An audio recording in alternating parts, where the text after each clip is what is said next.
Hi hello friends, welcome back to our channel Madhuri ideas. నేను మీ మాధురిని అండి.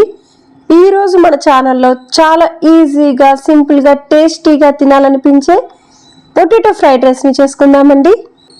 ఈ పొటాటో ఫ్రైడ్ రైస్ని ఇలా కనుక చేసుకున్నట్లయితే పిల్లలు, పెద్దలు అందరూ కూడా ఇష్టంగా ఇష్టపడుతూ తింటారు. అలాగే మార్నింగ్ లంచ్ బాక్స్లు ప్రిపేర్ చేయాలనుకునేవారు ఈ పొటాటో ఫ్రైడ్ రైస్ని చేసుకున్నట్లయితే చాలా తక్కువ సమయంలోనే ఈ రెసిపీని తయారు చేసుకోవచ్చు. మరెందుకు ఆలస్యం, ఈ రెసిపీకి కావాల్సిన పదార్థాలు అలాగే తయారు చేసే విధానం చూద్దాం. ముందుగా గ్యాస్ స్టవ్ని ఆన్ చేసి ఒక కడాయిని పెట్టండి. కడాయి పెట్టే ముందుగా ఒకసారి వాష్ చేసి పెట్టండి. ఇప్పుడు కడాయి లైట్గా వేడెక్కిన తర్వాత అందులో 3 టేబుల్ స్పూన్ల ఆయిల్ని పోయండి. ఆయిల్ లైట్గా కాగిన తర్వాత అందులో 1/2 టీ స్పూన్ ఆవాలు, 1/2 టీ స్పూన్ బద్దమినపప్పు, 1/2 టీ స్పూన్ జీలకర్ర, ఒక బిర్యానీ ఆకు, 1 ఇంచు దాల్చిన చెక్కని తీసుకొని ఇలా చిన్న చిన్న పీసెస్గా కట్ చేసి వేసుకోవాలి. అలాగే 4 లవంగాలు, 2 యాలకుల్ని ఇలా దంచి వేసుకోవాలి. ఇలా అన్నీ వేసుకున్న తర్వాత వీటిని లైట్ గోల్డెన్ కలర్ వచ్చేంత వరకు ఫ్రై చేసుకోవాలి. ఇలా ఫ్రై అయిన తర్వాత అందులో 2 మీడియం సైజులో ఉన్న ఉల్లిపాయని తీసుకొని ఇలా సన్నగా బారుగా కట్ చేసి వేసుకోవాలి. అలాగే 2 పచ్చిమిర్చిని తీసుకొని మధ్యలో సగ భాగానికి కట్ చేసి వేసుకోవాలి. 2 రెబ్బల కరివేపాకును కూడా వేసి వీటిని 2-3 నిమిషాల వరకు గ్యాస్ స్టవ్ని మీడియం ఫ్లేమ్లోనే పెట్టి ఫ్రై చేసుకోవాలి.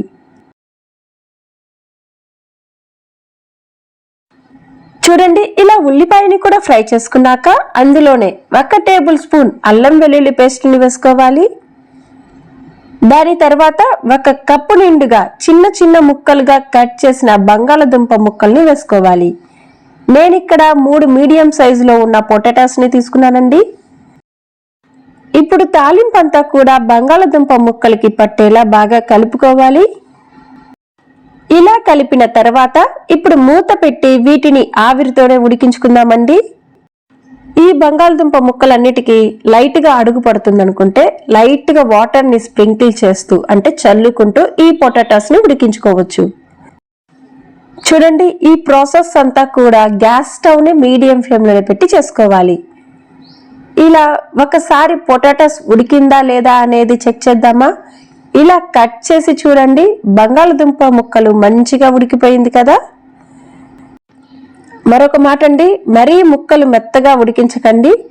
ఇప్పుడు పొటాటోస్ అంతా కూడా బాగా ఉడికిపోయిన తర్వాత ఫ్రైడ్ రైస్కి కావాల్సిన మసాలాని వేసుకుందాం. ముందుగా ఇందులో చిటికెడు పసుపుని వేసుకోవాలి. అలాగే రుచికి తగినంత సాల్ట్ని వేసుకోవాలి. నేను ఇక్కడ 1 టీ స్పూన్ సాల్ట్ని వేసుకుంటున్నాను. కారం 1 టీ స్పూన్, గరం మసాలా పొడి 1/2 టీ స్పూన్, ధనియాల పొడి 1/2 టీ స్పూన్. ఇలా అన్నిటినీ వేసుకున్నాక వీటిని ఒకసారి బాగా కలిపి 2 నుండి 3 నిమిషాల వరకు పచ్చి వాసన అంతా పోయేలా ఉడికించుకోవాలి. అలా 3 నిమిషాలు ఫ్రై చేసుకున్న తర్వాత మనం ముందుగానే అరగంట వరకు 1 కప్పు నిండుగా బాస్మతి రైస్ని నీళ్ళల్లో నానబెట్టుకొని దాని తర్వాత అన్నంని ఇలా పొడిగా వచ్చేటట్లుగా ఉడికించుకున్నానండి. ఇప్పుడు ఇలా ఉడికించుకున్న అన్నం మొత్తం ఈ కడాయిలోనికి వేసుకుందాం. మరొకసారి మసాలా అంతా కూడా రైస్కి పట్టేలా బాగా నెమ్మదిగా కలుపుకోవాలి. అన్నం మెతుకులు అనేది విరిగిపోకుండా చిన్నగా నెమ్మదిగా కలుపుకోవాలి.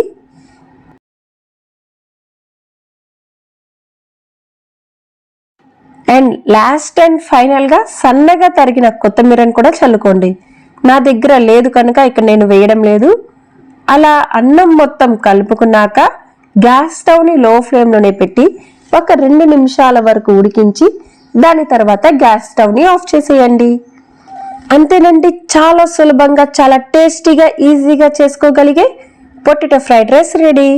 ఇప్పుడు ఈ రెసిపీని ఒక సర్వింగ్ ప్లేట్లోనికి తీసుకుందాం. ఈ రెసిపీ మీకు నచ్చిందా? అయితే మీరు కూడా మీ ఇంట్లో ట్రై చేసి మీకు ఎలా వచ్చిందో కామెంట్ సెక్షన్లో తెలియచేయండి. ఈ వీడియో నచ్చితే లైక్ చేయండి, మీ స్నేహితులకి మరియు బంధువులకి షేర్ చేయండి. అలాగే సబ్స్క్రైబ్ చేసి పక్కనున్న బెల్ బటన్ని ప్రెస్ చేయండి. మళ్ళీ మరొక మంచి రెసిపీతో కలుసుకుందాం. అంతవరకు సెలవు. Bye bye.